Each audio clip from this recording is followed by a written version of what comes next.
Indian space research organisation ने हाल ही में आए सोलर इरप्टिव इवेंट को अंतरिक्ष में 3 अलग लोकेशन से कैप्चर किया। ये 3 लोकेशंस हैं। पहला लोकेशन पृथ्वी, दूसरा लोकेशन पृथ्वी और सूर्य के बीच L1 पॉइंट और तीसरा लोकेशन चंद्रमा है। इस सोलर इवेंट को सोलर स्टॉर्म यानी सौर आंधी भी कहा जाता है। इसरो ने इस सोलर स्टॉर्म के सभी सिग्नेचर्स को रिकॉर्ड करने के लिए अपने सभी ऑब्जर्वेशन प्लेटफॉर्म और सिस्टम्स को तैनात कर दिया था। सोलर स्टॉर्म का असर पृथ्वी पर शनिवार को देखा गया। आदित्य L1 यान और चंद्रयान 2 ने इस इवेंट को लेकर ऑब्जर्वेशन रिकॉर्ड किए और इसकी हलचल को एनालाइज किया। आदित्य L1 के साथ गए उपकरणों में शामिल SOLE-1S और HEL-1OS ने सूर्य के कोरोना और अन्य इलाकों से निकलने वाली X और M श्रेणी की तरंगों को ऑब्जर्व किया। इसके अलावा मैग्नेटोमीटर पेलोड ने भी L1 पॉइंट के पास से गुजरते हुए इस सौर आंधी को रिकॉर्ड किया। जब आदित्य L1 इस सोलर इवेंट को सूर्य और पृथ्वी के बीच लैग्रेंज पॉइंट से देख रहा था, तब भारत के चंद्रयान 2 ने इस इवेंट को लूनार पोलर ऑर्बिट से कैप्चर किया।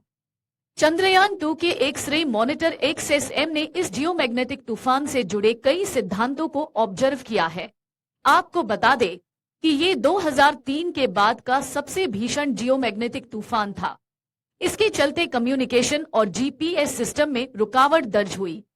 ये तूफान सूर्य के बेहद एक्टिव क्षेत्र R13664 से उठा था।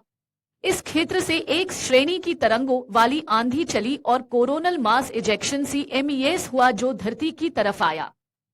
इस तूफान के चलते बीते कुछ दिनों में X श्रेणी के फ्लेयर्स और CMES पृथ्वी से टकराए हैं।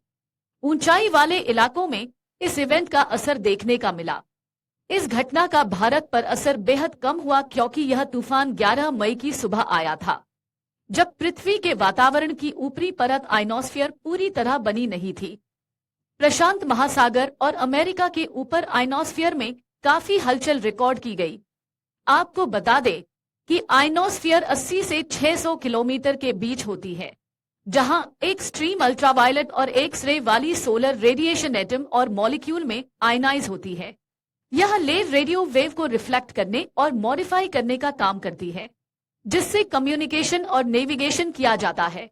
जब सोलर स्टॉर्म में मौजूद चार्ज पार्टिकल्स पृथ्वी के वातावरण में मौजूद ऑक्सीजन और नाइट्रोजन के पार्टिकल्स से टकराते हैं, तो इनसे लाइट फोटोन रिलीज होते हैं। लाइट फोटोन यानी रोशनी, और ये रोशनी उस वेवलेंथ की होती है जो आंखों को नजर आती है। यही रोशनी नॉर्दर्न लाइट्स के तौर पर दिखाई देती है।